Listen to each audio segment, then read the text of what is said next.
Mesdames et messieurs, c'est l'heure de la castagne.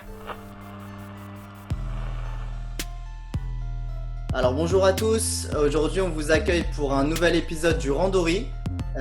Aujourd'hui le sujet ce sera l'histoire du JB, mais plus particulièrement on va essayer de parler des mythes qui ont été perpétués par la famille Gracie et le développement du jiu-jitsu brésilien. Ça vient un peu dans le contexte actuel parce que Robert Drysdale, qui est un combattant assez connu de jiu-jitsu brésilien, il travaille sur un film depuis plusieurs années qui va s'appeler Close Guard et qui devrait sortir en août 2020. Et du coup, il a été interviewé pas mal ces derniers temps pour parler de tous ces mythes autour de la famille Gracie et essayer de redécouvrir l'histoire du jiu-jitsu brésilien. Il y a quelques sources que vous pouvez chercher et dont on discutera aujourd'hui, notamment d'un auteur qui s'appelle Roberto Pedreira, qui a écrit plusieurs livres sur l'histoire du jiu-jitsu brésilien, et on va en parler aujourd'hui. Donc, ce sera pas moi le spécialiste aujourd'hui du jiu-jitsu brésilien, en tout cas pas de l'histoire. Ce sera Florent Lucioni, qui est ceinture noire de jiu-jitsu brésilien et qui est sur Montpellier. Florent, est-ce que tu peux te présenter et nous expliquer pourquoi tu vas nous parler de ça? Je m'appelle, comme tu as dit, Florent Lucioni. Je fais du jiu-jitsu depuis une vingtaine, plus de 20 ans. J'ai commencé au début du jiu-jitsu en France à peu près, puisque 95, ça a commencé le jiu-jitsu. J'ai dû commencer vers 99, il me semble, avec mon frère. Et après, j'ai monté un club à Montpellier, j'ai monté un club à Nîmes, et je me suis plus ou moins arrêté depuis quelques temps pour monter une autre société, parce que j'avais plusieurs business à côté, donc j'ai délégué mon club à des élèves. Et après, c'est pas pour parler de moi pour ça, mais pour ce sujet, c'est parce que moi, j'ai une formation d'historien, d'histoire du jiu-jitsu, bien sûr, mais j'ai toujours bien aimé, en fait, vérifier les sources qu'on me donnait. Et c'est vrai que depuis, au début, quand j'ai commencé le jiu-jitsu brésilien, et encore, c'était encore pire à l'époque, dans les années 99-2000, le mythe, il était à fond, quoi. Pour nous, en gros, ils avaient tout inventé, les Gracie. Et c'est vrai qu'au début, tu répètes un peu ce que tu entends.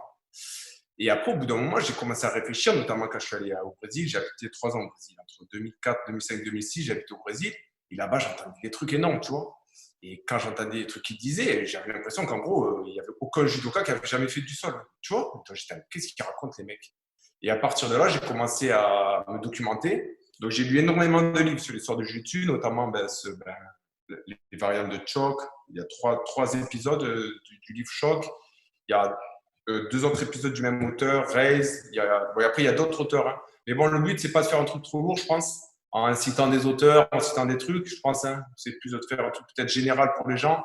Bien sûr, Euh, déjà pour commencer, il y a des choses en fait qui sont plus ou moins prises comme argent comptant dans le jiu-jitsu, des mythes ouais, autour des Gracie et le début du jiu-jitsu brésilien. Donc c'est pour ça qu'en fait aujourd'hui on va parler de ça. Je vais te poser quelques questions sur des trucs un peu qui sont acceptés comme ouais. plus ou moins Voilà, connus. comme vérité, ouais. Voilà. Et donc j'ai commencé très simplement par regarder sur Wikipédia. Enfin moi je connais bien l'histoire du jiu-jitsu brésilien, mais on va partir comme si je connaissais pas grand-chose. Par le mec je pense que le mieux, c'est de partir du mec, qu'on raconte l'histoire comme dans tous les clubs. Dans tous les Voilà, clubs du donc jiu-jitsu. du coup, première fois que tu regardes l'histoire du jiu-jitsu brésilien, tu vois sur Wikipédia, et je vais vous lire ce que ça dit sur Wikipédia. Alors, le jiu-jitsu brésilien est un art martial, un sport de combat et un système de défense personnelle dérivé de techniques du judo et du jiu-jitsu, importé du Japon au Brésil par Mitsuyo Maeda vers 1920, puis développé par la famille Gracie. Donc ma première question, en fait, c'est est-ce que finalement c'est vraiment Maeda la première personne à avoir importé le jiu-jitsu ou le judo, on va voir s'il y a une différence ou pas, au Brésil?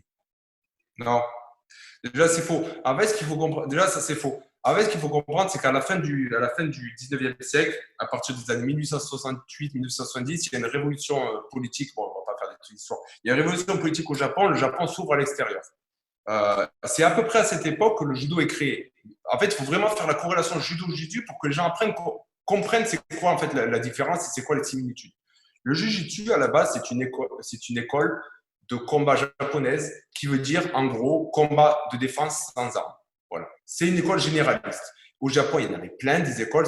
C'était un état féodal, donc des écoles, sans passer par les samouraïs et tout, mais il y avait des écoles spécialisées dans les armes, d'autres des écoles spécialisées dans les coups de pied, dans les coups de poing, dans les projections. Tout ça, en gros, c'était catégorisé sans les armes en jiu-jitsu, avec les armes, taijitsu par exemple, Ça avait une catégorie. Après, ce qu'il a fait Jigoro Kano, lui, Jigoro Kano, pareil, il n'a pas inventé des prises, il a inventé un système, d'accord, qu'il appelait judo. Avec son école, Kodokan, le judo, c'était le nom de sa méthode. Mais il n'a pas inventé non plus les kataguruma et compagnie. C'était un intellectuel et lui, il a voulu faire une méthode pédagogique, une méthode d'enseignement, plus seulement un sport, plus seulement un art de la guerre. À partir de ces années 1880 jusqu'à 1900-1910, il y a eu, dû à l'ouverture politique du Japon, de nombreux Japonais qui sont allés habiter un peu partout pour diverses raisons, en Europe, aux États-Unis et au Brésil. Maeda, ce n'est pas du tout le premier qui est arrivé.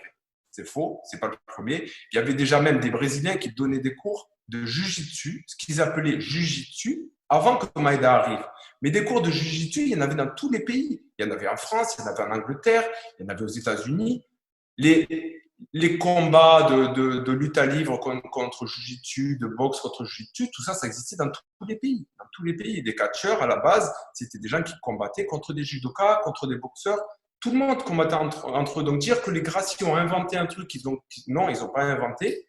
Alors, les Gracie, Maeda, on y reviendra après aux Gracie. Mais est-ce que la question, c'était vraiment de savoir est-ce que c'était Maeda la première personne non, à emporter le jiu-jitsu brésilien? Maeda n'est pas le premier. Après, j'ai plus les dates, mais si je reprends les dates, ben, pour te donner un exemple, en 1800, ouais, c'est ça, 1808, il y a un premier. Après, c'est très difficile parce qu'en fait, ce qu'il faut s'imaginer, c'est qu'on parle au début du XXe siècle. Déjà maintenant, comment veux-tu dire, oui, il y a tel Brésilien. Déjà maintenant, quand tu dis l'histoire du jiu-jitsu en France, on a du mal à dire qui c'est qui a commencé. Donc, imagine au début du XXe siècle. Il est avéré que Maeda est arrivé autour de 1914-1915 à Manaus et à Belém, par le biais de Rio, bien sûr, parce qu'ils arrivaient en bateau. Ils arrivaient en bateau au Brésil. Mais par contre, il y a un club de jiu-jitsu brésilien autour de 1908-1910 qui est ouvert à Rio. Les cours sont donnés par un Brésilien du nom de Aldo Azevedo. C'est le premier nom qu'on retrouve dans. Alors, je tiens à dire aussi, ce que je dis moi, c'est pas moi qui l'ai inventé et c'est pas l'auteur Roberto Pedreira qui l'a inventé. Lui, il a passé des heures. D'ailleurs, il a fait un travail de titan, le mec. Il a passé des heures et des heures et des heures en épluchant les journaux de l'époque brésiliens où les gars disaient un cours de jiu-jitsu en 1910 à Rio, il y avait un gars qui donnait des cours de jiu-jitsu. 1910. Ça a été amené par divers japonais. Mais on ne sait pas vraiment qui c'est en fait. Faut pas s'imaginer qu'un mec arrive en disant c'est moi qui donne les cours. Il y a des Japonais qui arrivent. Certains Japonais faisaient du judo, d'autres du jiu-jitsu, et ils donnaient des cours au mec, et après le mec, il donnait des cours. Comme ça, Ouais, donc ça s'est fait assez naturellement, assez graduellement. Naturellement, dans tous les pays. Ok. Et est-ce qu'à l'époque, on pouvait déterminer une différence entre le terme judo et jiu-jitsu? Ouais, alors ça, c'est un truc un peu compliqué en fait. En fait, comme je le dis tout à l'heure, là, on n'est pas tellement loin de la création du judo. Parce que la création du judo, c'est en 1882. Là, on te parle des années 1908. Donc, c'est pas non plus hyper de temps après. En fait, ce qui se passe, c'est qu'en fait, ça vient d'une chose. Le judo, en fait, c'est du judo. Quand tu as des judokas qui te disent votre jiu-jitsu, c'est du judo, non, le judo, c'est du jiu-jitsu. Le terme générique des sports de combat sans armes au Japon, c'est jiu-jitsu. Quand ils sont arrivés au Brésil, en fait, en gros, il y avait deux écoles. Il y avait des pratiquants de jiu-jitsu, mais ça ne différait pas beaucoup de ce qu'on appelait le judo. Le judo, finalement, c'était l'école de Jigoro Kano. Jigoro Kano, lui, n'a pas inventé des prises. Le sport de Jigoro Kano n'était pas différent forcément techniquement. Ce qui était différent dans la méthode de Jigoro Kano, c'était la méthode éducative. C'est un intellectuel, Jigoro Kano. C'est un prof d'économie, c'est un mec qui parlait anglais, c'est un mec qui était représentant du CIO plus tard, du CIO, du Comité olympique international. C'était un ami de Pierre de Coubertin, c'était un mec hyper éduqué. Lui, ce qu'il voulait faire, c'est créer une méthode. Ce qui s'est passé, c'est que finalement, quand ça s'est développé au Brésil, il y en avait certains qui appelaient ça jiu-jitsu, il y en avait qui appelaient ça judo. Quand les gars du judo disaient votre chose, c'est la même chose que nous, les mecs du jiu-jitsu auraient pu aussi leur répondre votre chose, c'est la même chose que nous. Donc finalement, il ne faut pas s'imaginer le jiu-jitsu traditionnel qu'on étudie aujourd'hui, là, la fédération de judo. Là. Tu vois à peu près c'est quoi? Oui, je vois. Ça n'est pas du jiu-jitsu. Ça, c'est créé par la fédération de judo française. Tu sais, le truc ça c'est arrivé plus tard, en fait, tu es en train de dire. Ça arrive bien plus tard. Ça arrive dans les années 70. 1970. Et en fait, finalement, ce qui s'est passé dans la distinction entre judo et jiu-jitsu, c'est plus une acceptation sociale ou pas. Ce dont je t'avais parlé tout à l'heure, les nombreux combats que les Japonais faisaient contre les gars de tous les pays, notamment des catcheurs, ce qu'on appelle catcheurs maintenant. Toi, tu t'imagines Kogan, les catcheurs, c'était des combattants techniques au sol. Le catch, à la base, c'est un sport. C'est devenu un spectacle. Donc, quand les Japonais ils allaient combattre contre les catcheurs ou contre les boxeurs, ils n'avaient pas le droit d'utiliser le nom judo. Parce que je te l'ai dit, le judo, c'était une méthode pédagogique. Donc, Jigoro Kano avait interdit aux gens d'aller se battre dehors. Jigoro Kano, il a dit, attendez, nous, on n'est plus des sauvages, maintenant, on est déjà éduqués. Les samouraïs, c'est fini. Nous, on fait un sport pour se sentir bien, pour avoir confiance, tu vois. Donc, tu n'avais pas le droit, si tu voulais faire un combat contre un catcheur, tu n'avais pas le droit de représenter l'école judo. Donc, il y avait probablement des gens qui combattaient en représentant le judo, mais comme ils n'avaient pas le droit, ils représentaient le jujitsu. Et il y avait d'autres qui ne venaient pas forcément de l'école du Kodokan, donc ils représentaient le jujitsu. Mais en gros, ils faisaient tous la même chose. En fait, pour comprendre, tu pourrais comparer ça à je fais du Muay Thai ou je fais de la boxe thaïlandaise. Ouais, en gros, on fait la même chose. Sauf que nous, on dit Muay Thai, toi, tu dis boxe Thai, toi, tu dis je fais du MMA, moi, je dis je fais du Vale Tudo. D'ailleurs, Vale Tudo, ça n'existait pas d'ailleurs non plus. C'est pareil, Vale Tudo, ça n'a jamais existé. Et en fait, ils faisaient la même chose. Donc c'était la même chose, d'accord. Et là, on va essayer de reprendre un petit peu donc sur le fil historique et surtout le centrer sur les Gracie, puisque on part du postulat de base que c'est les Gracie qui ont créé le jiu-jitsu brésilien, selon Wikipédia. Et donc, selon Wikipédia, Maeda, il a enseigné à Carlos Gracie. Selon Carlos Gracie, il leur enseigné pendant 3 ans. Mais moi, j'ai entendu dire de Robert Drysdale que Carlos Gracie, il n'aurait jamais appris directement de Maeda, mais de ses élèves. Ouais, alors après, ça, c'est pareil. Ben, le problème du jiu-jitsu, c'est dans tous les phénomènes historiques. C'est le vainqueur qui raconte un peu son histoire, tu vois. Donc, il y a certainement des… Après, le but de l'interview, c'est pas du tout de diminuer le travail des Gracie, parce que le travail des Gracie dans le développement du jiu-jitsu, il a été considérable. Non, c'est pas de diminuer ce travail, c'est plus pour comprendre. Il n'y a pas de source. Il n'y a pas de source vraiment. À part le fait que Carlos Gracie l'a dit, il n'y a pas de source qui dit que Maeda avait pour meilleur élève un dénommé Carlos Gracie. Maeda, c'est un gars qui avait un club, en fait. Hein. Et comme je l'ai dit, il y avait d'autres clubs de jiu-jitsu. Hein. Maeda, il était à Belém. Hein. À Belém. Belém, c'est dans le nord du Brésil. À Rio, il y avait d'autres clubs. D'accord. Dans d'autres villes, il y avait d'autres clubs. Voilà. Et Carlos Gracie, il est peut-être passé dans le club de Maeda. Il s'est peut-être plutôt… En fait, il faut le comparer avec un club de maintenant, même. Un gars qui est passé dans ton club, qui a fait quelques cours, parce que c'est ton élève et qu'après le mec te dit oui, moi je suis en train de 25 Guyenne, j'étais son meilleur élève. Toi, tu es là, attends, tu parles de quel mec Carlos Gracie, ouais, ça me dit peut-être quelque chose. Oui, c'est peut-être entraîné plus avec Donato, mon élève.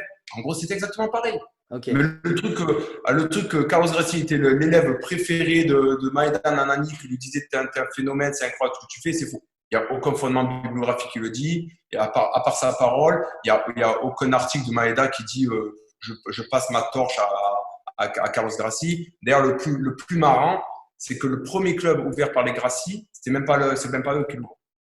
À Rio après. D'accord. Ça, c'est plus marrant. Donc c'est même pas eux, c'est Donato Pires, un mec qui avait combattu contre Carlos. Ben voilà, Donato Pires, c'est un de ceux, c'est Jacinto Ferro et Donato Pires qui étaient des élèves de Maeda et qui, selon Drysdale, ça aurait été eux qui auraient enseigné le jiu-jitsu à Carlos Gracie. Et moi, j'ai lu une interview de Helio qui disait que Carlos, en fait, il était vraiment pas fort du tout en jiu-jitsu, qu'il était pas bon et il y en avait même plusieurs autres qui ont confirmé ça. Et c'est là, en fait, que je voulais commencer à parler un peu d'Helio parce que Carlos Gracie, en tant que combattant, il n'avait rien de spécial. Il n'avait rien de spécial en tant que combattant. C'était encore une fois, il faut se mettre dans l'imaginaire. Voilà. Il y a déjà ce sport, il y a du jiu-jitsu, il y a du judo, peu importe. Il y en a qui appellent ça judo, il y en a qui appellent ça jiu-jitsu. Là, on est un peu plus tard qu'on avait dit. On est dans les années 1914-1915. C'est difficile de savoir quand est-ce que Carlos Gracie a commencé. On va dire qu'il a commencé dans les années 20, en gros, pour schématiser. Allez, fin des années 1910, début des années 20. Et c'était un membre parmi d'autres. Et il a fait des combats, effectivement. Carlos Gracie, il a fait quelques combats contre Jiro Mori, un combattant japonais le combattant japonais d'ailleurs l'a battu. Contre ce Donato dont tu parles, il a perdu aussi, Carlos a perdu, pardon. Et voilà, mais il perdait comme les autres perdaient d'ailleurs. Hein. Voilà, il n'y avait pas d'honte à perdre. Il perdait, les autres perdaient, les autres gagnaient. Carlos Assis, c'était pas le meilleur combattant de la famille, mais même au Ouais. Brésil, en fait. Alors du Au coup, Brésil, c'est un mec normal. justement, c'est là qu'entre un peu en piste Elio, parce que l'histoire d'Elio, c'est un peu, lui, il était tout jeune au moment où Carlos il a commencé à apprendre le jiu-jitsu, et alors soi-disant, Elio, il n'aurait pas pratiqué, pas appris de Carlos, il aurait juste regardé un petit peu comme ça, et un jour, je crois qu'il avait 16 ans, quelque chose comme ça, un jour, il a dû donner le cours à sa place. Et comme il regardait beaucoup les cours, etc., il a été capable d'enseigner à sa manière parce que lui était, alors je te dis ce qui est dit dans Wikipédia, mais dans d'autres endroits, qu'il était tellement… Alors, le médecin lui avait déconseillé de pratiquer en raison de sa santé fragile. Et j'ai même vu René Gracie qui dit qu'il ne pouvait pas faire d'activité physique, il ne pouvait même pas monter les escaliers rapidement.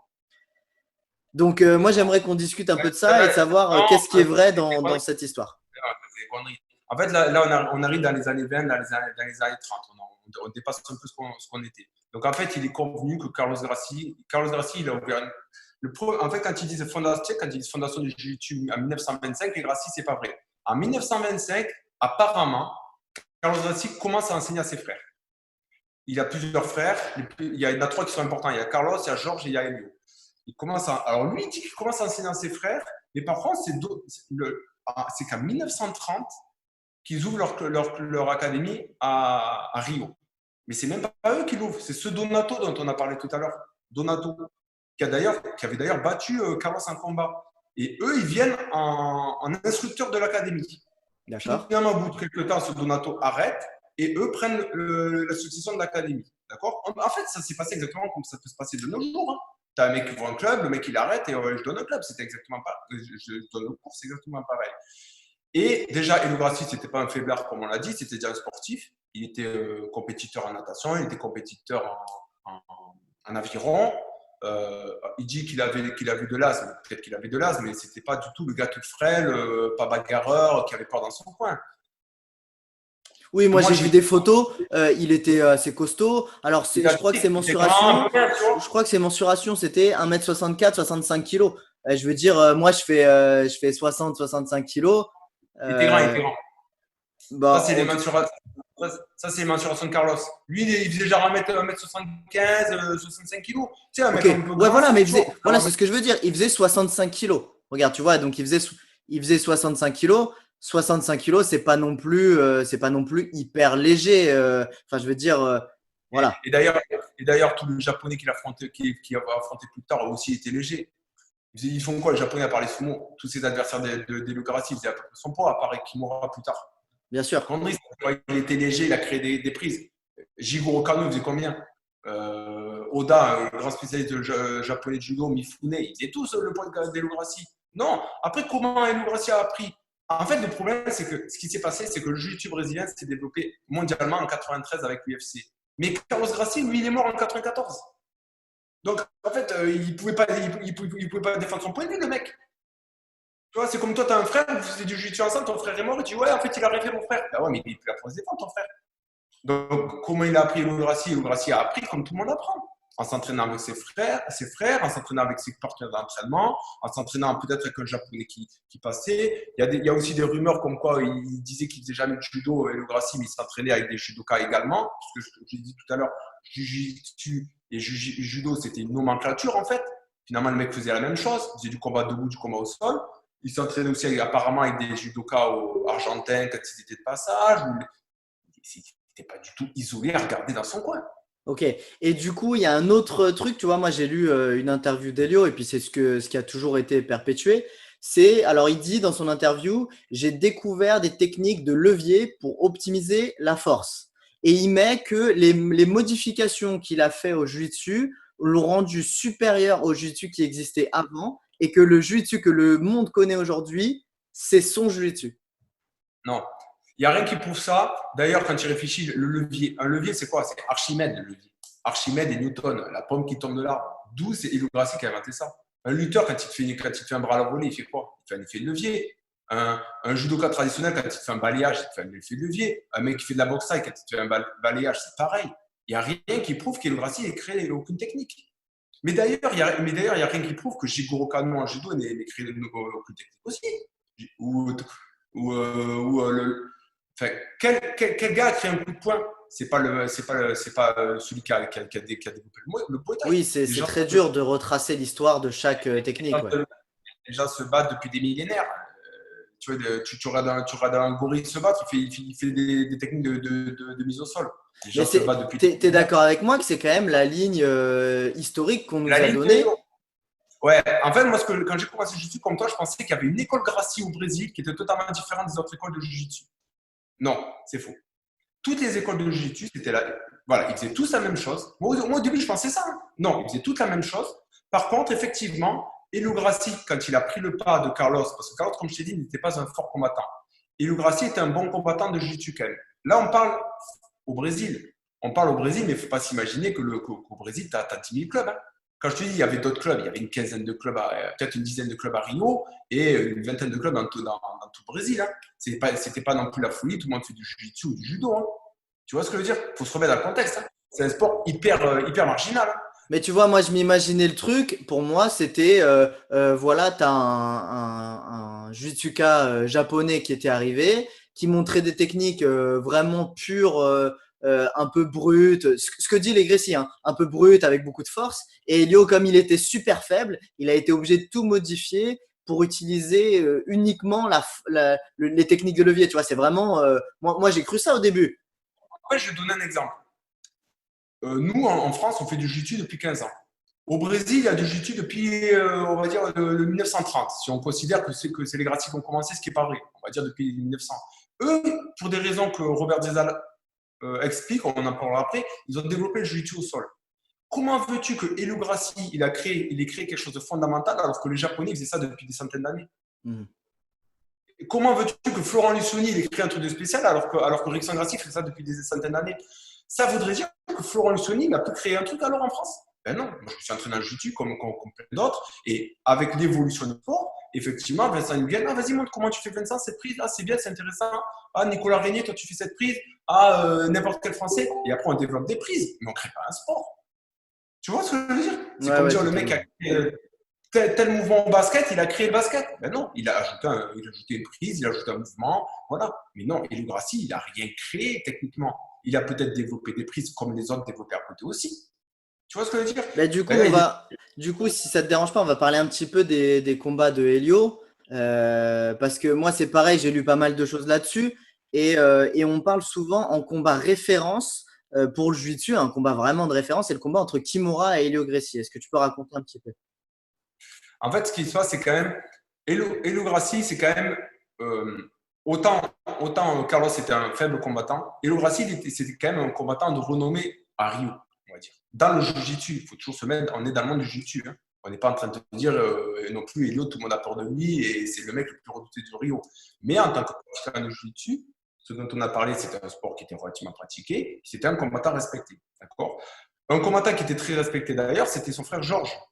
Lui aussi était un combattant très respecté qui combattait contre des gars de la lutte à livre. D'ailleurs, lutte à livre, c'est trop marrant parce que lutte à livre, c'est pareil, c'est pas du tout ce qu'on pense. C'est pareil, l'histoire de la lutte à livre, c'est pareil, c'est un peu comme le jiu-jitsu. On en parlera une autre fois, on invitera Nicolas Régnier pour parler de l'histoire. Ouais, mais après, la lutte à livre, c'est. En fait, la lutte à livre, c'est exactement pareil. La lutte à livre, c'est du catch, comme le jiu-jitsu. En fait, la lutte à livre, c'est du catch, comme le jiu-jitsu, c'est du judo. Mais on gardera ça pour une autre fois, celle-là. Mais après, c'est vrai que les livres font 400 pages, il y en a 3, il y en a 5. Donc, en fait, tu as 2000 pages en gros de bibliographie. Et les idées reçues qu'on a, c'est trop marrant quand tu lis les reportages parce que c'est trop marrant. Et Helio Gracie, donc, c'était un très fort combattant. Il avait combattu contre des gens, il combattait en jiu-jitsu, il combattait aussi en ce qu'on appelait lutte à livre, ce qui était le vale-tudo, lutte à livre américaine, qu'ils appelaient eux. Ce qu'on appelle nous Vale-tudo, on croit que Vale-tudo c'est le nom brésilien. En fait, ce qu'ils appelaient, c'était luta no duro. En gros, luta no duro, ça veut dire lutte à la dure. Okay. Et Jiu-Jitsu. Jiu-Jitsu, c'était un kimono. Il n'y avait pas de points, on prend un kimono, on n'a pas le droit de se taper. Luta no duro, ou alors luta livre américaine, c'était ce qu'on a appelé après Vale-tudo. Et après, tu avais aussi luta livre ou luta livre brésilienne, ce qui voulait dire lutte libre. Et en fait, ça voulait dire que tu combattais sans kimono. En fait, c'était des nomenclatures à la base, c'était pas des sports. Tu vois ce que je veux dire? Ouais, je vois. Judo, jiu-jitsu, là, on est quelques années après. En fait, après, c'était considéré comme jiu-jitsu au Brésil. En gros, ça voulait dire on combat par terre en kimono. Luta livre, on combat par terre sans kimono. Luta livre américaine, on combat en libre, sur un ring, avec un kimono ou pas, dans la rue, sur un tatami. Voilà. Et c'était quand même le combattant référence. Il y avait Camilo Grassi et les autres. Ok. On va dire, on disait que c'était le meilleur combattant. Et On donc, disait pourquoi Helio Gracie s'est retrouvé à combattre contre Kimura? Alors, en fait, Helio Gracie, ce qui est trop marrant, c'est que c'était un mec quand même relativement décrié. Si tu veux, Helio Gracie, c'était le seul mec dans la communauté du Jiu-Jitsu qui était là, Jiu-Jitsu, Jiu-Jitsu, Jiu-Jitsu. Tu vois le truc un peu? Ouais. Nous, on est meilleurs que vous. Il te sortait des trucs énormes. Et en fait, il avait l'imaginaire qu'on a, nous, en Europe, de dire que l'adversaire du Jiu-Jitsu, c'était la lutte à livre, c'est pareil. L'adversaire du Jiu-Jitsu, c'était le judo. Parce que c'était presque pareil. Lui, il s'en foutait plus ou moins de la lutte à livre. D'ailleurs, la lutte à livre, ce qu'on appelle lutte à livre maintenant, ça vient du catch. Et d'ailleurs, il y avait des combattants brésiliens, Tatou, il y avait des combattants Rufino. Rufino, c'était un gars qui faisait du catch, c'était un Brésilien qui avait combattu qui avait battu d'ailleurs Carlos. Tatou, pareil, c'était un Brésilien qui faisait du catch en fait. Ce qu'on appelle lutte à livre maintenant, il y avait du catch qui avait battu les Gracie. Mais c'était très petit la lutte à livre. Et lui, en fait, Helio, il avait une fixette sur le judo. Il faisait une fixette, le mec. Et il était même ridiculisé dans les médias brésiliens parfois. On lui disait, mais attends, c'est quoi ce vieux fou qui se compare aux vrais maîtres japonais, qui eux sont des vrais ceintures noires, c'est des vrais champions. Et dans les journaux brésiliens, on disait que les ceintures noires que Helio affrontait en jiu-jitsu ou en luta no duro, ou luta livre américaine, ce qu'on appelait plus tard valetudo, ouais, mais eux, c'est des Brésiliens, mais c'est des Brésiliens bidons. Un peu comme on aurait pu faire en Europe à l'époque, ouais, mais toi, t'as battu un Brésilien, c'est tu vois, mais il est nul ton Brésilien. Et en fait, est arrivé Kimura. Et Kimura, lui, c'était le meilleur japonais de l'histoire du judo à son époque. Ok. Et lui, en fait, il n'est pas arrivé pour faire des combats de valetudo, ça battait les couilles. Lui. Il est venu avec des catcheurs. Et en fait, le mec, il est venu avec des catcheurs et dans sa groupe de catch, ils ont fait un tour mondial, pas rien qu'au Brésil. Ils sont arrivés au Brésil, il y avait un japonais avec lui, mais qui n'était pas forcément un judoka de renom. Et ce japonais, il fait un combat finalement contre Helio. Premier combat, ils font match nul. Deuxième combat, Helio l'étrangle, il l'endort. Et après, Helio a commencé à dire, ah, vous voyez, vos japonais, nanani, nanana. Mais Kimura, il était là, mais t'es un japonais, mais le japonais qui est avec moi, c'est pas un vrai champion de judo. Moi, je suis un champion de judo. Donc après, il a commencé à défier Kimura. Et Kimura, limite, il était là, qu'est-ce qu'il veut, lui? Moi, je suis venu faire du catch, tu vois. Il venait faire des démonstrations, Kimura. Et il a dit, bah, vas-y, mais si tu veux, on fait un combat de judo, jiu-jitsu. C'est quoi votre jiu-jitsu? Ouais, bah, vas-y, on fait un combat. Et ils ont fait un combat. C'était déjà la fin de carrière d'Helio. Hein. D'accord. Déjà, Helio, il avait déjà fait pas mal de combats. Et donc, qu'est-ce qui s'est passé pendant ce combat? Ben, ce qui s'est passé, c'est qu'il s'est fait éclater. Alors ça, c'est pas ce que racontent les Gracie. Les Gracie disent, moi je te raconte à la manière dont ils le racontent, ok? Donc, Helio qui faisait 60 kilos, Kimura qui faisait 100 kilos. Non, Bon, apparemment, c'est pas vrai. Déjà faux. Oui, mais je te le raconte à la manière de ce qu'on nous raconte, ok? Ou comment c'était écrit dans les journaux à l'époque, si les Gracie étaient derrière, ok? Que Helio, il a réussi à survivre pendant 13 minutes contre le champion de judo qui était beaucoup plus grand, qui était beaucoup plus costaud, etc. Et que donc, c'était la victoire du jiu-jitsu des Gracie, puisque ça voulait dire que le faible pouvait réussir à tenir contre une montagne, un mec super fort. Ok? C'est du gros mytho. C'est du mytho. C'est du gros mytho. Déjà, alors par contre, attention, hein, Helio Gracie était quand même quelqu'un que Kimura ou les Japonais considéraient comme relativement fort au sol. Hein. Tu vois, les mecs, ils n'étaient pas là non plus. Ce mec, c'est une brêle. Helio Gracie, c'était pas une brêle. Mais Helio Gracie, c'était un mec fort au sol qui s'entraînait avec ses frères, qui s'entraînait avec d'autres personnes au sol. Mais déjà, des Japonais forts au sol, t'en as plein aussi. Tu vois. Donc oui, Helio Gracie n'était pas mauvais. Mais Kimura, il faut s'imaginer, c'était le mec. Kimura, si tu veux, c'est le Teddy Riner de l'époque. En domination. C'était le mec archi dominant au Japon. Donc, en gabarit, déjà, il ne faisait pas 5 kilos, il faisait dans 85 kilos, il était petit. Et en fait, ce qui s'est passé, c'est qu'à la base, lui, comme je t'ai dit, il vient pour une démonstration de catch. Mais il les éclate, les mecs, Kimura. En fait, je sais pas comment t'imaginer. Kimura qui vient, c'est comme à l'époque Rickson Gracie qui vient dans un club de jiu-jitsu en Europe. Qui est là, mais qu'est-ce qu'il veut lui à dire que je te défie? Tu vois, c'est un peu le même délire. Donc, on lui dit de faire un combat. Et les rounds, c'était 10 minutes. Et Kimura, ce qui s'est passé, c'est qu'à l'époque, déjà, il faisait des combats déjà de catch. Et il s'est dit, mais en fait, l'histoire qu'on dit dans les livres de Kimura, parce que Kimura a écrit 3 ou 4 biographies. Et ce qu'il dit, c'est qu'en fait, moi, au début, je me suis dit, mais je ne vais pas l'éclater, ce mec, devant les gens. Il y avait des gens qui étaient à Elio. Il y avait la télé et compagnie. Donc, il s'est dit, bah, au début, je vais tester ce qu'il vaut, tu vois. Donc, au premier round de 10 minutes, il a testé ses projections. Je crois qu'il a mis une vingtaine de projections, Kimura. Mais Elio se défendait. Tu sais, c'est pas dire Elio était nul. C'est comme comparer, je sais pas moi, c'est comme te comparer toi qui es bon en jiu-jitsu et arrive à l'époque Rickson Gracie.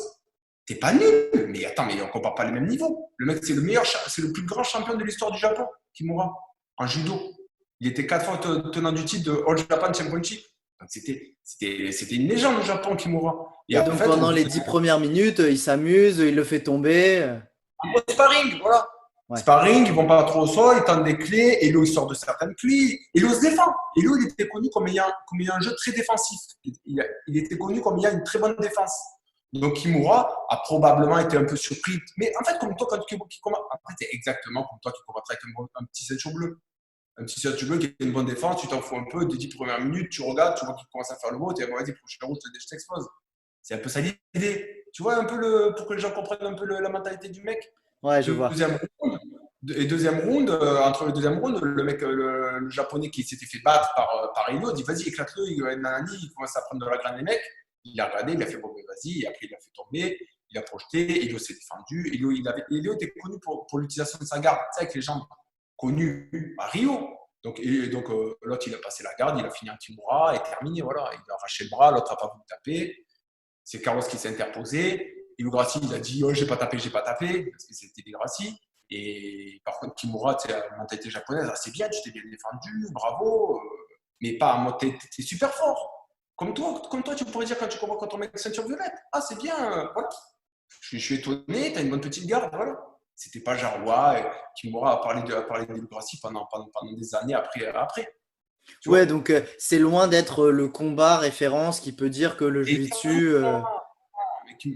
Kimura, d'ailleurs, dans ses mémoires, il s'en souvient vaguement du combat.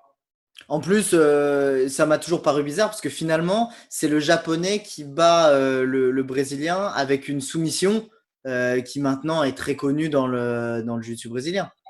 D'ailleurs, à la base, on l'appelle pas la Kimura, il l'appelle la Kimuriana. C'est Kimuriana. D'accord. Kimuriana, comme Americana. Et après, il y a plein de trucs. Mais après, non, mais Elio Gracie, c'était un bon combattant. À Rio, c'était. Par contre, je reviens à Rio quand même. C'était quand même le gars qui gérait le truc quand même. Elio Ouais, Gracie, tu vois. moi de ce que j'ai entendu, de ce que j'ai pu lire, c'est que il y a pas mal de combats où il a tourné le truc comme s'il gagnait, mais parce qu'en fait, il arrivait à aller jusqu'au match nul et après. Ouais, ça, c'était pas que lui. C'est qu'à l'époque, en fait, après, on ne sait pas c'est quoi le tenant des aboutissants. À l'époque, il n'y avait pas de règles en jiu-jitsu. D'ailleurs, les journaux brésiliens et les gars du judo disaient mais votre truc, c'est pas un sport. Un sport a besoin de règles. Il n'y a pas de règles.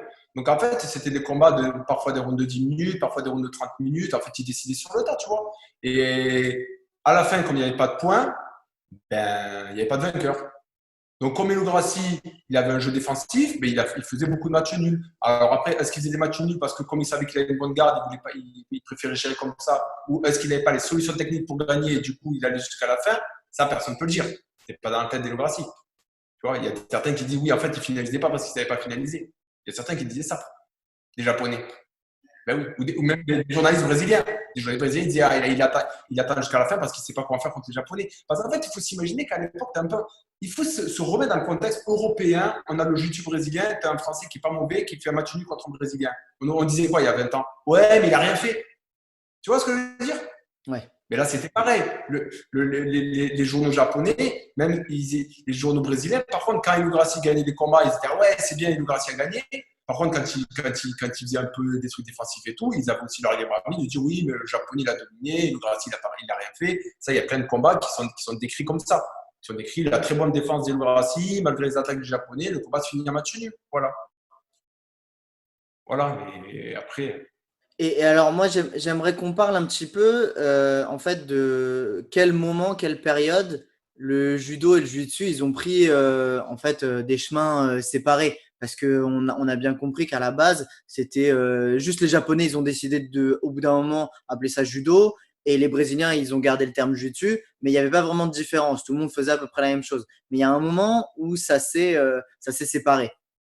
Techniquement, déjà à la base, avec Jigoro Kano, déjà à la base, il avait déjà eu la vision que le combat au sol était très peu télégénique. Déjà à la base. Et même les Brésiliens en parlaient ça dans les journaux. On dit ouais, c'est chiant, les mecs ils sont partis pendant une demi-heure, on se fait chier. Et donc déjà à la base, Jigoro Kano avait développé son école en privilégiant le travail de projection. C'était le Kodokan, c'était pas une école de spécialisation au sol, même s'il y avait des gens qui étaient très forts au sol dans le Kodokan. D'ailleurs, à l'époque, on disait, il y avait certains judokas. En fait, il faut revenir à l'histoire. Le Kodokan s'est créé au début par Jigoro Kano. Mais ça a attiré plein de gars qui avaient étudié dans d'autres écoles de jiu-jitsu. Donc, certains étaient spécialistes des projections, d'autres spécialistes du travail au sol, d'autres étaient complets. Donc, il y avait des Japonais qui n'avaient pas étudié à la base par une école spécialiste du combat au sol. Fuzen Ryu, par exemple, c'était une école au Japon qui était spécialisée des armes et du combat au sol. Le Kodokan n'était pas une école qui était spécialisée au sol, c'était une école spécialisée dans la projection. Mais dans le Kodokan, il y avait des gens qui étaient très forts au sol parce qu'ils venaient d'écoles de combat au sol. Ce qu'on a appelé plus tard le Kozen Ryu, le Kozen Judo. Kozen Judo, c'est un nom générique. Kozen, ça veut dire école à forte spécialisation. C'est vraiment ça, en fait. Et Kozen, ce n'est pas l'école de judo, c'est des universités. Les universités Kozen, c'est des universités extrêmement spécialisées qui avaient une section de judo au sol. Jigoro Kano, lui, préférait le combat debout, sans négliger le combat au sol. Mais ensuite, avec le développement du judo à l'international et en se rapprochant du CIO, donc de ce dont je parlais tout à l'heure avec Pierre de Coubertin, il s'est rendu compte qu'il y avait peut-être à terme la possibilité de rentrer le judo aux Jeux Olympiques dans les années 60, plus tard après. Donc déjà, dans les années 20, dans les années 30, dans les années 40, le mec, c'est un intellectuel, il dit on va peut-être plus privilégier le combat debout qui est plus spectaculaire au combat au sol. Et en fait, la courbe a fait ça, en fait. Les Brésiliens, notamment le clan Gracie, comme ils étaient nuls au sol, debout, pardon, ils travaillaient plus sur leur travail au sol. Et comme les Japonais voyaient l'opportunité de développer leur sport en mettant en avant plus les projections par rapport au travail au sol, et ils ont commencé à de moins en moins travailler au sol, ce qui ne veut pas dire qu'ils ne travaillent plus au sol. D'ailleurs, si tu compares le niveau d'un judoka moyen au sol maintenant, il est beaucoup moins fort que dans les années 50. Les gens ont commencé à moins étudier le sol. Et les Gracie, ils ont fait le chemin inverse. C'est pour ça qu'en 2020, on se retrouve avec deux écoles qui sont totalement différentes. C'est pour ça que maintenant, les judokas, ils sont très forts debout et pas mal au sol.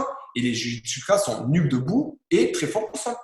Parce Et fait, moi, la première fois que j'ai commencé à me poser la question sur ça, en fait, c'est quand j'ai commencé à voir des vidéos du Kozen Judo, donc voilà. ce dont tu parlais.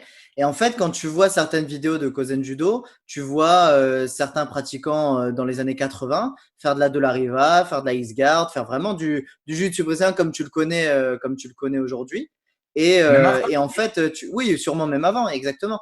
Et donc, dans la dernière interview de Drysdale que j'entendais, il disait que pour lui, jusqu'aux années 90, les Japonais, ils étaient encore plus forts que les Brésiliens, même au sol. Donc au sol et debout, les deux. Et que c'est à partir du moment où l'IBJJF est arrivé que vraiment il y a commencé à y avoir une grosse différence et un gros développement de la technique au sol par les Brésiliens. En fait, un truc que moi, j'avais pas appréhendé, c'est qu'en fait, ce qu'il faut s'imaginer, c'est que le jiu-jitsu au Brésil, c'était petit avant le début de l'UFC. Là, on revient dans les années 90. Il ne faut pas s'imaginer que tout le monde faisait ce sport. C'était encore quelques clubs à Rio. Et les Japonais, ils étaient un paquet à s'entraîner au sol. Donc, Ouais. on n'est pas en train de dire que Rickson Gracie n'était pas fort au sol. Là n'est pas le débat. C'est comment tu veux rattraper des centaines et des centaines d'années de travail technique. Finalement, j'ai un pote judoka qui me disait ça en rigolant. Nicolas, là, je le salue s'il regarde la vidéo.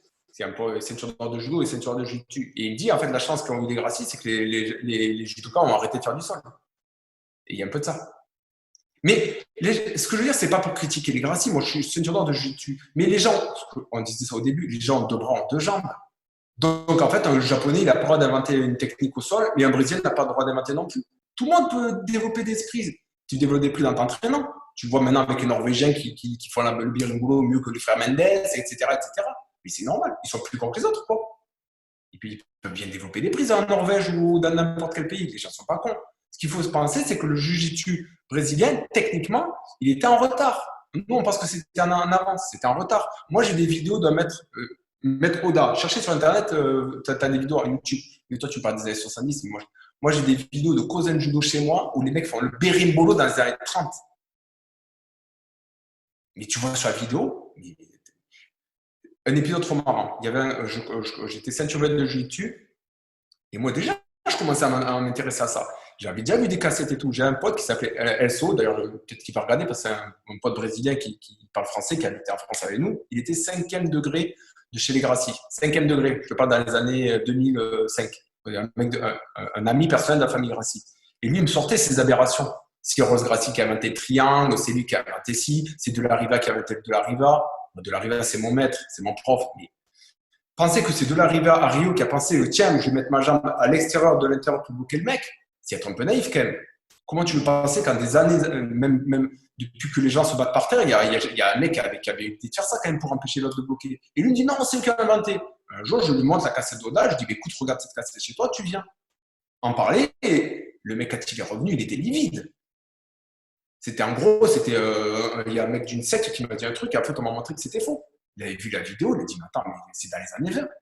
Mais moi, Rolls, je te parle des années 70 quand il m'a montré son américaine. Et lui, il voyait bien que dans les années 20, il y avait un japonais du nom de Oda qui était même pas le plus, c'était un des plus forts combattants au sol avec Mifune. Il faisait des trucs de ouf pour l'époque. Il faisait des lapel guard et compagnie, le mec.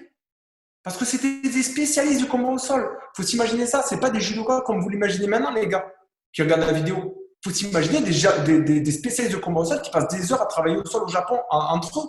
Pourquoi veux-tu qu'ils soient pas bons au sol? Et après, le mec, il me dit, ouais, mais Teddy Riner, il s'en bat les couilles du combat au sol. Il est bon debout. Mais bien sûr qu'il y a Et encore maintenant, il y a des Japonais qui sont très forts au sol, du Komuro, là. Je ne sais pas si tu te souviens de ce combattant japonais qui combattait contre Bibiano Fernandez et tout à l'époque. Un mec du Neo-Hasard, un mec du Kozen Judo. Il faisait des matchs nuls contre Bibiano Fernandez, quand Bibiano Fernandez était ceinture noire, était champion du monde en ceinture noire. Et il faisait du Kozen Judo, le mec. Ben oui. Mais voilà, en fait, c'est le but, évidemment, de ce podcast, c'est pas du tout de cracher sur la famille Gracie. C'est plus de vraiment retracer l'historique, de comprendre ce qui s'est passé, de voir en gros qu'est-ce qu'ils ont raconté de vrai, la famille Gracie, et qu'est-ce qu'ils ont raconté de faux. Et donc, ça m'amène à ma prochaine question. Moi, je voulais te poser, pour aller peut-être plus dans du positif de ce qu'ont fait les Gracie. C'est pour toi, en fait, quel rôle a joué la famille Gracie dans le développement du jiu-jitsu brésilien? Ah, mais par contre, parce que là, on a l'air de pas penser, c'est qui ce mec et qu'est-ce qu'il raconte et il arrive à critiquer les Gracie, nanani. Non, mais par contre, les Gracie, ils ont un rôle fondamental. Mais en fait, je critique les Gracie, je critique pas les Gracie. Je te dirais exactement la même chose si tu me disais que Jigoro Kano dit qu'il a inventé telle prise. Non, mais bien sûr. Mais ouais, c'est juste pour remettre les choses au clair qu'on n'est pas du tout dans la critique. Et voilà, pas du tout. Les Gracie ont un rôle fondamental dans le développement du jiu-jitsu. Les gens qui disent ouais, Fada, tu sais, Osvaldo Fada. Fada, il n'avait rien à voir avec Fada, c'était un autre club encore à côté de jiu-jitsu qui était développé. Mais il n'y avait pas que Fada. Il y avait la famille Sa. Après, maintenant, il y en a encore des mecs. Il y avait la famille Pereira. Il y en avait d'autres, en fait. Mais vraiment, ce qu'il faut penser, c'est vraiment la pierre angulaire, c'était quand même les Gracie.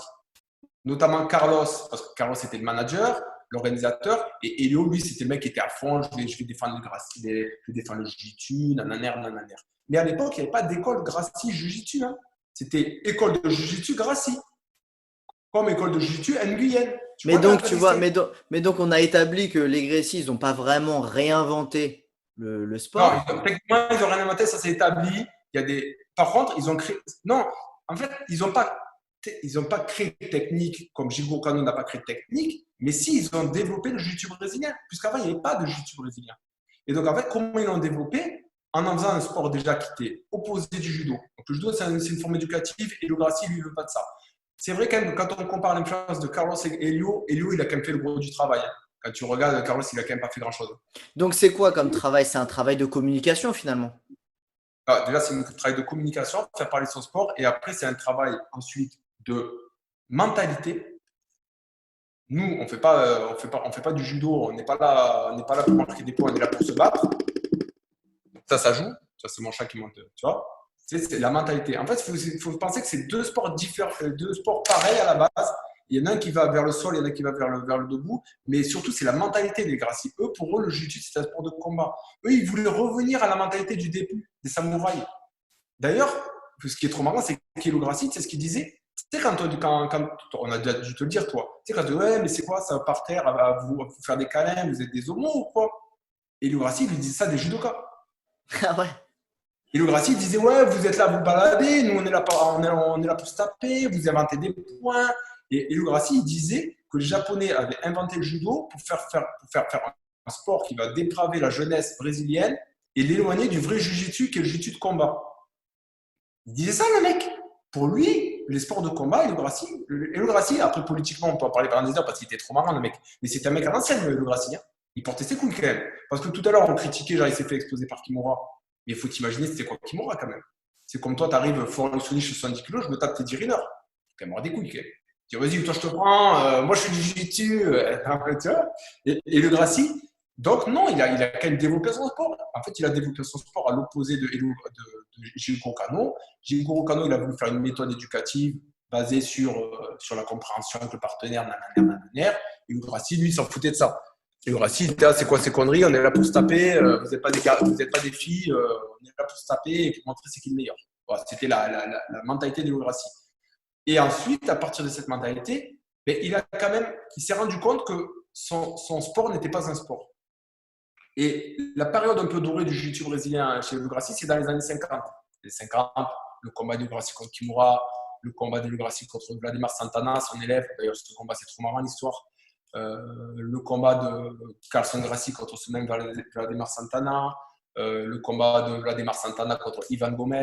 Ivan Gomez, c'était le plus grand combattant brésilien, qui lui, d'ailleurs, a fait un combat de Vale-Tudo contre Kimura. Et d'ailleurs, il a à moitié défoncé Kimura. Il était super fort, ce Brésilien, dont personne ne parle. Il faisait du jiu-jitsu d'ailleurs, mais comme il était du nord du Brésil, personne n'en parlait. Et en fait, à un moment donné, ils en ont eu marre. En fait, en gros, la période dorée du jiu-jitsu brésilien, c'est les années 50. Fin des années 50, il passe même à la télévision, dans une télévision locale qui s'appelle TV Continental. Il y a une émission qui s'appelle Héros du Ring. Et il y a notamment Jean Barreto, qui est un des meilleurs élèves de Helio. Tu vois, là, on parle d'Helio. Hein. Carlos, il est déjà plus d'un truc. Hein. Georges aussi. Hein. Le frère Georges, il est déjà plus dans le truc.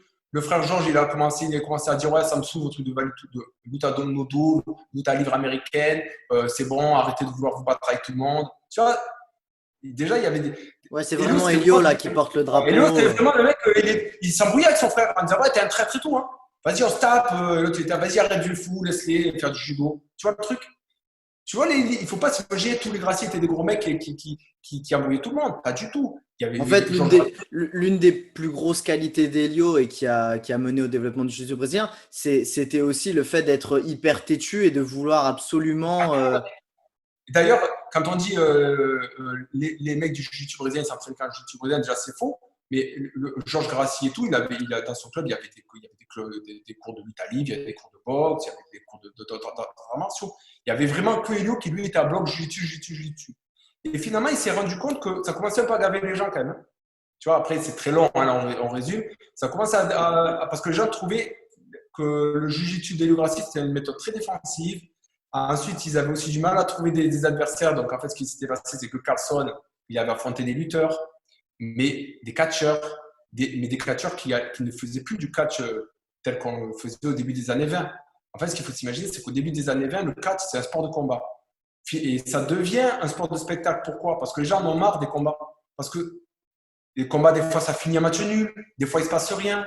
Des fois, il y en a qui est blessé, ça dure 2 secondes. Donc, ils ont aménagé le truc en faisant un truc de spectacle. Et du coup, Carlson Gracie, il a commencé à faire des combats aussi contre des catcheurs, mais des combats réels. Mais comme il gagnait ou des fois il ne se passait rien, les gens disaient, mais attends, mais il ne se passe rien dans votre sport, c'est nul, on se fait chier, il n'y a pas de règles. Le judo à côté, il y avait des règles. Le judo, il commençait à y avoir des compétitions internationales, les Panaméricains, les Jeux Panaméricains, les championnats Panaméricains. On commençait à parler du judo pour les Jeux Olympiques. Donc finalement, on commence à dire, ouais, ton jiu-jitsu, c'est bon, tu nous saoules avec ton jiu-jitsu. C'est pour ça que d'ailleurs, ça a beaucoup baissé. Et ensuite, ce qui s'est passé, c'est qu'il y a eu quelques incidents. Ils ont commencé à en avoir marre. Et en fait, au début des années 60, ils ont interdit le Vale Tudo à Rio. Ils le pratiquaient sous forme de ce qu'on appelle en France maintenant pancrace, sans frappe au sol, ou alors avec des gifles au sol. Et lui, Elio, ça lui allait pas du tout. Donc il a arrêté le Vale Tudo. Il dit ouais, moi c'est pas ça. Elio, c'est un mec à la dure. Faut s'imaginer, le mec il était petit, mais il était teigneux. Là, nous, on se met des coupons, on se met rien. Les Gracie ont arrêté de faire ces Vale Tudo. Il y a d'autres clubs de jiu-jitsu, par contre, qui ont continué. Mais Elio Gracie, il a commencé à se mettre un peu de côté. Et il a commencé à réfléchir, à dire mais attends, mais là, je commence à perdre la main. Déjà, il parle plus que du judo, il parle plus que du karaté. On arrive dans les années 70. Carlson Gracie, il n'a plus de combat. On parle plus trop de lui. Il n'y a plus de personne qui veut combattre en Vale Tudo parce que Vale Tudo, ça commence à gonfler tout le monde. Parce que les combats sont trop longs. Parce que les règles ne sont pas définies. Parce que, pour plein de raisons. Et qu'est-ce qui a relancé le truc alors? Ce qui a relancé le truc, c'est la création de la fédération de jiu-jitsu brésilienne de Guanabara en 67. En fait, déjà, avant ça, ils ont commencé à mettre des points dans les combats de jiu-jitsu, à dire c'est vrai que comme il n'y a pas de points, ça fait, comme au Pride, tu vois, le Pride au début, le Pride au Japon, il n'y avait pas de points, ça faisait des matchs nuls, ça gonflait un peu tout le monde au bout d'un moment. Donc en fait, ils ont commencé à mettre une ponctuation. Au début, ils ont mis un point pour une protection, un point pour une immobilisation, pour en fait avoir un vainqueur à la fin du combat. Mais du coup, comme il y avait un point pour une protection, ça ressemblait un peu au judo. Donc, dans les années 60, en 1967, ils ont créé une fédération. Ils ont pris cette règle. Il y avait une règle un peu bâtarde. Mais il y avait très peu de compétition. Et dans les années 70, ils se sont dit, c'est vrai qu'effectivement, Elio Gracie, c'est pas non plus hyper têtu. Il commençait à être vieux. Il y avait des gens autour de lui qui ont commencé à lui dire, ce qu'on critique du judo, le fait qu'il ne soit pas un sport, c'est vrai, il faut le différencier du judo, il faut le différencier des autres sports. Nous, comme on aime bien combattre au sol, on va faire une ponctuation en mettant en avant le combat au sol. Avec des points, avec des compétitions. Et à partir de là, le jiu-jitsu a commencé à se développer et a commencé à se différencier vraiment du judo. Donc, OK, on a compris. Donc, le judo, il y a des projections, on gagne en mettant des points debout. OK, le jiu-jitsu, il y a des points au sol, on gagne en mettant au sol. Mais le jiu-jitsu reste encore très peu développé. Ça se développe, mais très peu. Le sport à la mode dans les années 70, là je t'ai dit tout à l'heure 67, les compétitions c'est à partir des années 70 de jiu-jitsu, mais il y a une compétition en année, 2 compétitions en année. C'est le karaté qui est à la mode. Bruce Lee, David Carradine, le frelon vert, je ne sais plus quoi. Du coup, c'est pour ça que les Gracie vont défier les karatékas. Tu sais, ce truc des karatékas dans la cave qu'on voit, ils combattent les karatékas, les Gracie. Tu vois, il y a des vidéos dans Gracie. Ouais, dans les Pourquoi ils sont plus sur un ring, les Gracie? Parce qu'il n'y avait plus de Vale Tudo. Le Vale Tudo, c'était passé de mode. Le Vale Tudo, c'était dans les campagnes avec le mec qui montait sur un ring et qui se tapait, mais tout le monde s'en foutait de ça. Et donc après, en vrai, ce qui a vraiment relancé le jiu-jitsu, ça a été la création de l'UFC par Orion, non? Non, mais après, ce qui a développé le jiu-jitsu, c'est clair, c'est l'UFC. En 97, j'avais regardé en 97, il n'y a pas tellement longtemps. Tu dirais qu'il y a combien de pratiquants affiliés à la CBJ? Alors là, dans tout le Brésil. Alors là, j'en ai aucune idée. 10 000. Ah ouais. En 97. Donc imagine 10 ans avant. En fait, toi, tu penses que le jiu-jitsu, tout le monde en faisait, mais non. Il y avait 10 000 pratiquants. Il y a combien de pratiquants à la CFJJB à l'heure actuelle? Il y en a beaucoup plus que ça, 7 ou 8 000. Voilà. En gros, en 97, au Brésil, après le début de l'UFC, il y avait à peu près le même nombre de pratiquants que le jiu-jitsu dans la Fédération française maintenant. Alors que le jiu-jitsu, c'est inconnu. Donc, dans les années 80, il y avait, je sais pas, il y avait peut-être 1000 pratiquants dans le Brésil qui faisaient du jiu-jitsu brésilien. Moi, je m'en souviens, une fois, j'étais dans les années 2000, je vais dans un magasin, je parle à une meuf, tu sais, ouais, je fais du jiu-jitsu nanani. Elle fait, OK, ouais, j'ai déjà entendu parler. Et elle me regarde, elle me dit, mais en fait, pourquoi t'es au Brésil? Moi, je lui dis, t'es folle, toi, c'est le pays du jiu-jitsu. Je dis, ben non, il y a du jiu-jitsu partout. Tu vois? Tu vois ce que je veux dire? Il ne faut pas s'imaginer que dans les années 90, 91, tu sortais à Rio et tu battais là, Jiu-Jitsu. C'est ce qu'on voyait contre les combats de lutte à livre et tout. C'était des trucs qui étaient relativement confidentiels. Certes, on était dans un stade, mais c'était pas du tout le truc, c'était pas du tout le sport hyper à la mode dont tout le monde parle, pas du tout. C'était même pas comme la boxe ici, quoi. Mais l'UFC, du coup, c'est Rorion. Rorion, c'était le fils de Helio, non? Rowan, c'est fils d'Elio. Ouais. En fait, Rowan, il a fait une école de commerce. Et il était déjà aux États-Unis, lui, depuis depuis le début des années 80. Depuis le début des années 80, il est aux États-Unis. Qu'est-ce qu'il a fait? Il a vu comment ça se passait là-bas. NBA, patati nanana. Donc il s'est dit, mais attends, mais il y a un truc à prendre là. Il n'a pas été con, Rorion. Il s'est dit, mais avec notre sport, on a un truc à faire. C'est quand même... Et du coup, il a créé le Vale Tudo. Mais faut pas... Il a créé le MMA qu'on appelle l'UFC. Mais il ne faut pas s'imaginer que le Vale Tudo, c'était pas non plus pareil. Alors, tout à l'heure, on parlait de YouTube, on ne peut pas dissocier les deux. Le Vale Tudo, c'était pas non plus le truc où il y avait des événements tous les week-ends et tout. Hein. Pas du tout. Hein. D'ailleurs, c'est pourquoi, je sais pas si je me suis toujours posé la question pourquoi le premier combat de Rickson Gracie contre Zulu dans les années 80, il n'est pas à Rio? Parce qu'il n'y avait pas de Vale Tudo à Rio. Parce qu'il n'y avait pas de Vale Tudo dans l'état de Rio. Et donc, il a dû combattre là-bas contre un mec qui était costaud et prouver l'efficacité du Jiu-Jitsu. Après, moi je pense que les Gracie, donc notamment un des trucs qui fait qu'ils ont été vraiment indispensables pour nous, ça a été justement cette création de l'UFC. Sans l'UFC, est-ce que toi aujourd'hui tu ferais du jiu-jitsu brésilien? Personne ne ferait du Jiu-Jitsu. Mais il y avait Carlson Gracie qui avait. Enfin, Carlson Gracie, c'était une figure, mais c'est aussi une personne importante dans le Jiu-Jitsu brésilien. Carlson Gracie qui n'arrêtait pas de charrier son oncle, à dire ouais, sans moi, il n'y aurait pas eu de truc et tout. Ben non, il avait tort en fait, le Carlson Gracie. La vérité, c'est que sans Rorion, c'est Rorion, c'est avec l'UFC. Il avait dit, ouais, je crois, sans moi, Helio Gracie sera encore à vendre des bananes ou un truc comme ça. Tu sais. Ben non. Ouais. Sans Helio Gracie et Rickson Gracie et Rorion et Royce, personne n'aurait jamais entendu parler ou peut-être dans très longtemps du jiu-jitsu brésilien. Donc tu vois, c'est un peu Non, ce que je disais tout à l'heure, c'est que finalement la grosse pierre qu'ils ont apportée à l'édifice, les Gracie, c'est des efforts de communication, de promotion et puis de création d'événements, tu vois, parce que finalement, techniquement, on peut dire que c'est un effort collectif. Il y a plein de ouais, gens voilà, qui c'est ont ça, c'est un apporté effort des choses collectif. techniquement. Ouais, techniquement, c'est un effort collectif comme dans plein de sports. Comme le mec En fait, c'est comme le mec qui a fait les premières règles du basket, c'est pas lui qui a inventé le tir à 3 points ou je sais pas quoi. Voilà, c'est un effort collectif. Les Gracie, en fait, c'était une famille nombreuse. Il y avait d'autres Brésiliens qui avaient des clubs de jiu-jitsu. On fait un combat, tiens, lui fait cette prise, moi je fais cette prise. C'est un effort collectif comme tous les sports. Par contre, c'est vrai que les Gracie, et le Gracie, par contre, il avait il avait un mental d'acier. Lui, il croyait vraiment dans son truc. Il a éduqué ses enfants pour y croire. Carlos Gracie, il avait des enfants. Parce que les enfants de Carlos aussi, ils étaient très proches d'Helio. Hein. Carlos et Helio étaient très proches. Hein. Donc, Rolls Gracie, quand on dit, tu sais, Rolls, premier soi-disant phénomène de la famille, ben lui, il était très proche d'Helio et les mecs, ils croyaient. Rolls Gracie aussi, c'était un mec hyper ouvert.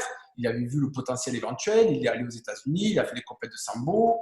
Il a vu que ça pouvait prendre le truc. Tu vois, ils ont vu que leur méthode de combat qu'ils avaient développée, si ce n'est créée, pouvait plaire aux gens, notamment par le biais du Vale Tudo, du MMA. Ouais, mais Et, justement, tu vois, c'était vraiment l'objectif de l'émission aujourd'hui, hein. C'est pas de faire tout l'historique complet parce que sinon on s'en sort pas. Et je pense que c'est au tout un chacun de regarder un petit peu si ça les intéresse, de lire des livres, etc. Mais c'est au moins d'essayer de clarifier certains mythes qui sont perpétués un petit peu partout et qui, c'est vrai, moi-même, moi le premier, j'y ai cru au début et j'avais pour conviction que le judo et le jiu-jitsu brésilien, c'était totalement différent depuis l'arrivée d'Helio Gracie, tu vois. Et donc, c'est pour ça que ça me tenait à cœur de parler de ça avec toi pour que vraiment les gens ils puissent avoir une idée un petit peu plus claire de ce que vraiment, comment est né le jiu-jitsu brésilien et pourquoi il est arrivé, tu vois. le judo et le jiu-jitsu, en gros, techniquement, c'était la même chose. Et en fait, les Japonais qui voulaient combattre en libre pour avoir 2-3 sous, pour gagner quelques sous, ils n'avaient pas le droit de représenter le judo. Ils appelaient ça jiu-jitsu. Et le nom est resté parce que ça collait bien avec la mentalité d'Helio Gracie. Parce que lui, Donc les judokas, tu sais, quand ils regardent ce qu'on fait nous au jiu-jitsu brésilien et qu'ils nous disent, moi, de toute façon, ce que vous faites, c'est du judo, ils ont ils ont raison. un petit peu raison. Non, ils ont tort. Ils ont tort, mais ils ont raison. C'est-à-dire que c'est du Ils ont tort. jiu-jitsu, mais en fait, Non, ce que je veux dire, c'est qu'en fait, à la base, c'est le même tout est sport. la même chose. Voilà, c'est Ben ça. oui, ben oui, à la base, tout est la même sport. Mais d'ailleurs, il n'y a aucune source bibliographique qui atteste que Helio Gracie ait eu un jour connaissance qu'il y avait des écoles de judo au sol qui n'étaient pas des écoles du Kodokan. Ouais, Le Kodokan, c'est l'entité mondiale c'est l'école. En fait, le Kodokan, c'est l'école de Jigoro Kano. Le judo, c'est le nom qu'il a donné à sa méthode. Mais ce qu'on appelle Kozen Judo, c'est pas non plus un lien direct avec le Kodokan. C'était, d'accord. tu vois ce que je veux dire? C'était séparé en fait, c'était pas la même On chose. appelle ça judo parce qu'en fait, après, judo est devenu un terme générique. Et à la base, c'est des écoles de jujitsu spécialisées au sol. Mais finalement, en fait, moi, je pense pour conclure cet épisode, tu vois, je pense que ce que moi j'en ai retiré en tout cas, c'est que ce qu'on fait nous, le jiu-jitsu brésilien qu'on fait nous aujourd'hui, c'est pas vraiment grâce au Gracie qu'il Techniquement, existe. Alors attends, juste ma pensée, c'est que il existait déjà, puisque tu vois qu'au Japon avec le Kozen Judo, la même chose existait. Par contre, grâce au Gracie, ça a été distribué mondialement et c'est ce qui fait qu'aujourd'hui, toi comme moi, on en fait. Alors que si c'était resté underground, tu sais, de Kozen Judo, eh ben, il y aurait peut-être qu'une petite école bien fermée qui ferait il y ça de avait, son côté au Japon, tu vois. le judo, il y a quelques universités au Japon, ils font des compétitions annuelles, c'est des universités, il y a, je crois, 7 ou 8 universités. En gros, voilà, tu n'as personne qui fait ça, quoi. En gros, il n'y a personne qui fait ça. Les gens, ils s'en battent un peu les couilles du combat au sol. Limite, ils demandent qu'est-ce qu'ils vont par terre, nous, on fait les Jeux Olympiques. Tu vois, il faut s'imaginer, là, truc, quoi. Toi, tu es japonais, tu préfères quoi? Tu veux faire du Kozen Judo ou aller aux Jeux Olympiques? C'était un peu pareil avec les Brésiliens. Les Brésiliens étaient, mais attends, on peut aller aux Jeux Olympiques en judo pour qu'ils se fait chier avec son jiu-jitsu. Tu vois? Et par contre, maintenant, dire que Helio Gracie n'a rien fait, que les frères Gracie n'ont rien fait, non. Ils ont créé une méthode comme Jigoro Kano a créé sa méthode. Si maintenant ils commencent à venir te dire qu'ils doivent mettre tel ou tel prix, c'est totalement faux. Ils étaient... Bon, après, on va pas développer parce que je te dis, tous les livres ensemble que j'ai lus, ça doit faire 2 ou 3 000 pages. Donc, il n'y a aucune technique révolutionnaire qui a été créée par les Gracie. Ils étaient d'ailleurs très en retard techniquement, même jusque dans les années 70, 80, même 90. Ouais, c'est ça. Moi, j'avais entendu un truc comme quoi ils avaient appris Mais ils étaient forts. le triangle Sankakujime, ils l'ont appris super tard. Non, mais non, c'est des conneries, ça. Ah, c'est des bêtises, ok. Non, c'est des bêtises, mais par contre, que ça soit dans la légende, ça montre déjà un truc. Non, mais le meilleur exemple, c'est même pas ça. Ézéchiel, l'étranglement. Tu as déjà expliqué à tes élèves d'où ça venait? Non. Ézéchiel, ça vient je crois, ça vient d'hyper loin. Ça vient des années 80. Des années 80. Mais Ézéchiel, mais attends, faire ça avec le kimono? Ouais. Ézéchiel, ça vient des années 80. Les jujitsukas sont forts au sol au Brésil. Ils ont une bonne garde. Un judoka de l'équipe brésilienne olympique de judo arrive à faire du sol à la Gracie Barra, qui s'appelait Barra Gracie à l'époque. Gracie du quartier Barra. C'était pas encore l'académie Gracie Barra. Il arrive, il galère avec le garde. Qu'est-ce qu'il fait? Il est dans la garde fermée, il fait ça. Il fait étranglement de judo. Ouais. Les mecs sont, waouh, c'est quoi ce truc? Tu te fais la gueule ou quoi? Rien que cette histoire, ça n'a jamais tilté les mecs qui ont écouté cette histoire. C'est-à-dire que dans les années 80, dans l'académie Barra Gracie, les mecs ne savaient pas que tu pouvais étrangler dans ça ou de faire comme ça. Et ça montre que les mecs étaient des années-lumière en retard. Je ne te parle même pas de Berimbolo. Je ne suis pas en train de dire que les mecs n'étaient pas forts. Moi, je suis personne pour dire que les mecs n'étaient pas forts. Mais si tu m'expliques que c'est dans les années 80 qu'un mec du prénom d'Ézéchiel, membre de l'équipe de judoka du Brésil, les a tous mis à l'amende en leur faisant ça dans la garde fermée, mais ils étaient nuls ou quoi? Non, mais tu vois ce que je veux dire? Je ne suis pas en train de dire qu'ils étaient. Ben non, mais c'est juste qu'ils n'avaient pas encore toutes les connaissances. Voilà, ils étaient en retard en fait. Après, il y a des mythes, hein, parce que quand on dit, tu sais, Rolls Gracie, comme quoi la clé américaine, ça a été fait par un Américain qui lui l'a enseigné, ça aussi, c'est des conneries. C'est des conneries. La clé américaine a été très connue depuis des lustres. D'ailleurs, la clé américaine, c'est un nom générique dans le monde entier. En Europe, on appelait aussi ça la clé américaine dans les années 1910, 1920, 1930. Ça aussi. Des fois, il y a aussi des trucs un peu. Ils étaient en retard, mais bon, ils n'ont pas non plus appris le triangle dans les années 70. Ça, c'est Ouais, ça, c'est et après, tu peux retrouver. Par contre, tu peux retrouver des livres qui datent, bon, je sais pas, hein, mais des débuts 1900, où tu retrouves plein de techniques de ce qu'on fait aujourd'hui, quoi. Pas des années 1900, mais tu n'as jamais vu des sculptures de la Grèce antique? Et le mec, il fait Matalion, il fait guillotine, il fait clé de pied, évidemment. Mais d'ailleurs, comment veux-tu? C'est-à-dire qu'en fait, comme je disais toujours à mes élèves, ok, avant nous, les Grecs, dans les Jeux Olympiques, et les Romains dans l'arène, ils étaient par terre, ils ne faisaient plus rien. Tu avais un mec qui voulait t'enfourcher avec un trident, mais toi, non, je ne sais pas me battre au sol. Et bien sûr, qu'est-ce qu'il faisait? Mais non, mais c'est de l'évidence quand même. Les mecs, ils ont envahi le monde entier, les Romains. Bien sûr qu'ils savaient se battre. Mais qu'est-ce qu'ils faisaient? Quand on est de loin, on a une lance. Quand la lance elle tombe, on se met des coups de poing. Et quand on peut se mettre des coups de poing, on s'attrape. Quand on est par terre, on essaie de se faire des prises. Et c'est pas un japonais, c'est pas Haile Gracie. Qui a inventé ça? Mais personne n'a inventé ça. C'est le premier mec. Tu sais, je sais pas si tu connais cette histoire, je le raconte tout le temps, ça va être trop marrant. Il y a un prof de Kung Fu. Il y a son élève. Maître, c'est vous qui avez inventé ce coup de poing. Tais-toi, continue à t'entraîner. Maître, c'est vous qui avez. Le mec, à la main, il dit a inventé ce coup de poing, premier homme qui a mis ce coup de poing. Et c'est exactement ça. Ben oui. Comment veux-tu dire que mais qui a inventé cette prise? Qui a inventé que vas-y, quand je te tire ce pied, ça fait mal. Quand je te fais ça au poignet, ça te fait mal. Quand je te fais ça à l'épaule, ça te fait mal. Et ça existe depuis toujours.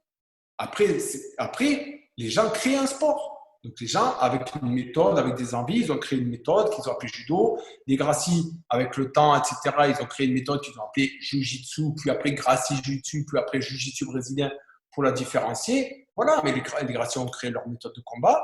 C'est indéniable. Finalement, c'est devenu hyper efficace. Pourquoi? Parce que c'est devenu la seule méthode qui a privilégié le combat au sol. Le catch, ils étaient super forts au sol. Bon, il y a la lutte à livre aussi au Brésil, mais la lutte à livre, c'est très petit. Donc, le catch, ils en ont dit, vas-y, nous, on en a marre de faire des prises au sol, on va faire un spectacle, on va se gagner des millions aux États-Unis. Ils ont eu raison. Le judo, ils se sont dit, tu sais quoi, se rouler par terre, c'est un peu relou parce qu'au judo olympique, ça fait chier tout le monde. Et la télé, ils en ont marre, du coup, on va travailler plutôt debout. Et les Gracie ont fait l'inverse. Du coup, les Gracie et les Brésiliens en particulier. Du coup, le jiu-jitsu brésilien en 2020, c'est effectivement le sport de référence en ce qui concerne la technique au sol. Ce qui ne veut pas dire que c'est le seul sol. C'est pas étonnant maintenant de retrouver des lutteurs américains, des catcheurs américains qui commencent à retravailler leur sol, à redécouvrir ce qu'ils avaient un peu oublié. Et les judokas aussi à redécouvrir ce qu'ils avaient un peu oublié. C'est juste de la logique. C'est juste que les Gracie ont développé le combat au sol, et en développant le combat au sol, après il y a plein de raisons à ça, on ne va pas y passer des heures, mais c'est vraiment très intéressant. Mais parce qu'il y a des raisons pour lesquelles ils sont devenus forts au sol, quand même. Après, ça prend peut-être des heures d'en parler, mais ce n'est pas non plus un hasard. Il y avait des raisons d'infrastructure, les clubs étaient petits, ils ne pouvaient pas faire trop de combats debout. Et le Gracie, comme il était mis au sol, il s'est dit de toute façon, je vais tomber. Donc, autant que je continue à être mis au sol debout, parce que de toute façon, je vais être par terre contre les Japonais. C'était pas Oui, si c'est con. ça. De toute façon, lui, quand il combattait contre Kimura, contre les Japonais, il savait qu'il allait tomber, donc il était obligé de développer ses techniques au sol. Et le Gracie, il n'était pas si con. Hein. Le Gracie, il n'était pas si con. Hein. Il disait, finalement, je suis nul debout. Ma salle, la première salle de Gracie, elle faisait 20 mètres carrés. Du coup, il dit, de toute façon, vu que je suis nul debout, je vais spécialiser au sol parce que de toute façon, je vais tomber. C'était pas si bête. Et de toute façon, le mec, voilà, je vais essayer de le battre au sol. Voilà. Et après, à partir de ce postulat, il a développé une technique au sol. Les jiu-jitsuka à côté, ils voyaient eux aussi des autres écoles brésiliennes. Ils voyaient eux aussi qu'ils étaient en retard technique par rapport aux Japonais. Du coup, ils privilégiaient plutôt le combat au sol. Ils voyaient peut-être aussi que les Japonais délaissaient le combat au sol. Du coup, tiens, les Japonais du judo, ils délaissent un peu le combat au sol, nous, on va s'y atteler. Voilà, c'est juste. En fait, ça s'est passé comme ça, quoi.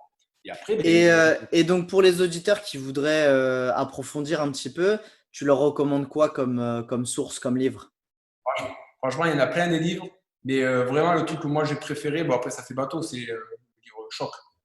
Choc de Roberto Pedreira, c'est ça? Franchement, c'est super. En fait, moi, ce que je trouve bien dans ce livre, c'est que c'est pas partisan, en fait. Ouais, en En fait, fait, c'est quoi? C'est une collection d'articles de journaux, c'est ça?